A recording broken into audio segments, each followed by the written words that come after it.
All right, my name is Craig Downer. I'm a resident of Minden, Nevada area. I'm an innate believer in the freedom of all living creatures, the natural freedom, their right to live in the natural life community or ecosystem. This is one great reason why I became a wild horse activist, because I saw the horse as returning to his true, authentic place in the natural world. And this compelled me to write two books. One earlier book, Wild Horses Living Symbols of Freedom, and now this latest book, The Wild Horse Conspiracy.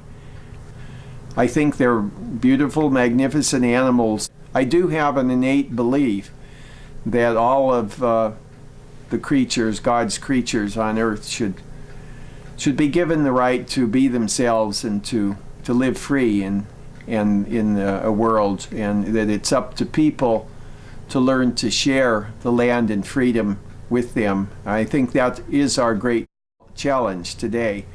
And as a matter of fact, I think upon our answering this challenge will depend the future of life on our beautiful planet Earth. When I was a boy, I would go out and observe these animals in the Pine Nut Range, and later I met Wild Horse Annie, Velma Braun Johnston, in Reno, and I volunteered my services. Anyway, I ended up doing a lot of public education for them and also observation in the wild, and I also represented them before reporters and in court cases. Wild horses need ample, wide open spaces of thousands of square miles of relatively natural land. They need a lot of grass. They need enough water, but they can subsist in semi-arid, even arid areas as long as they're given the space. They have a need to fulfill a role on Earth today, which is really that of a great healer that can heal the Earth and that can heal people, and that if people learn to share the land and freedom with them, then they will heal themselves as well as heal this ecosystem. I have seen the concrete results where many of the people that I have spoken with or just been an example to have actually changed their attitudes toward the wild horses, and now they recognize that they are truly natives, and they recognize the fossil record, and they recognize that they are different herbivores that actually help build the soils and seed the plants to a much greater degree than the ruminant grazers. Actually, they're being reintroduced in places all over the world to restore degraded ecosystems, to restore the soils, to reseed the plants, such as up there in Siberia, where the permafrost is melting, and the horses, along with the muskox and the saiga antelope, are being introduced to restore the tundra grassland where the permafrost is melting, and that serves to cool the earth. They also are great preventers of catastrophic fires in this era of global warming. In the words of shaman Lakota Sioux shaman Orville Looking Horse, they are pounders of Earth's drum, and they give a rhythm to life, and they release energy from the inner earth. I help horses by first listening to them, by observing them, by recognizing each individual horse as a unique presence, and all of them together, their society. And this is why I wrote my book, The Wild Horse Conspiracy, and why I put forth the solution to this problem as reserve design, which is giving them enough land, the right kind of land, the appropriate habitat, enough water and resources so they can be truly long-term viable populations on the earth. I try and bring light and be a spokesman for the wild horses and the burros, their cousins, which are also of origin here in North America, and to speak for them, not to speak for greedy, selfish interests, livestock ranchers, miners that plunder and chew up the earth, frackers that are poisoning the waters and the soils for short-term consumption of energy. I stand up for them and for the integrity of the wild horse containing ecosystem, and will continue to do so because I know it's the right thing to do.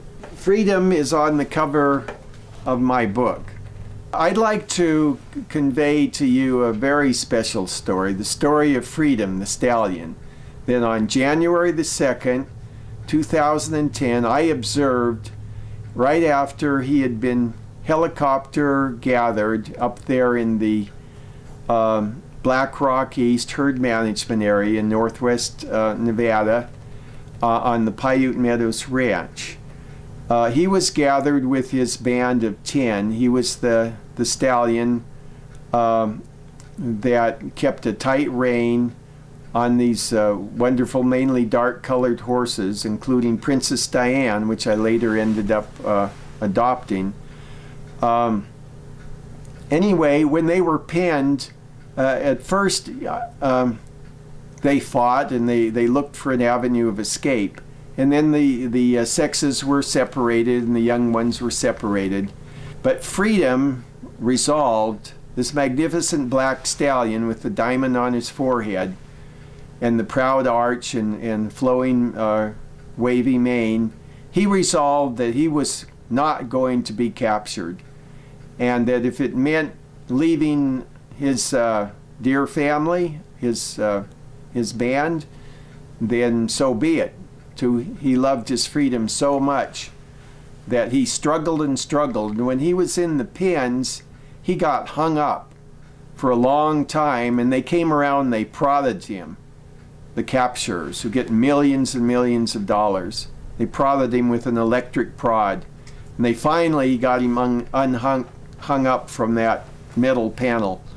But when he got in this little run of about 50 or so feet, he made 3 tries to leap over the 6+ foot metal fence.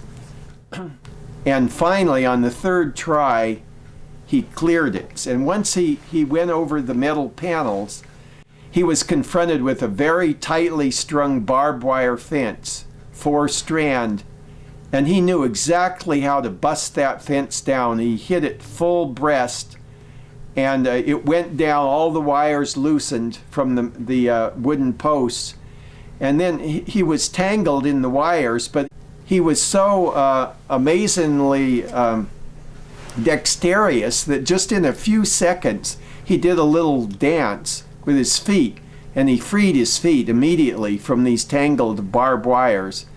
And then he ran out into the desert toward the big mountain in the background, and then he took one sidelong glance back at his family.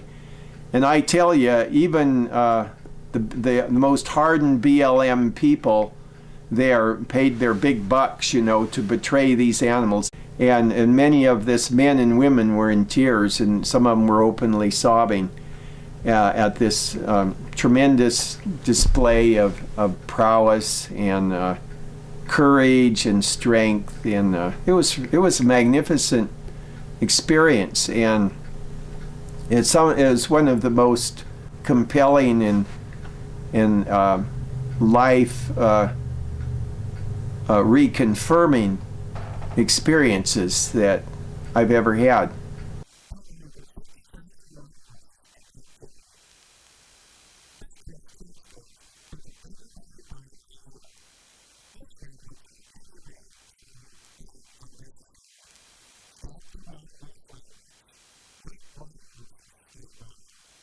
I believe in the long term, and I believe that persistence, if we just keep true to our course and learn to get better, hone our abilities, we will make that significant breakthrough in the vision that so many of us have shared, and will transform how people live on the earth, and it'll be a real healing experience for all life, including mankind.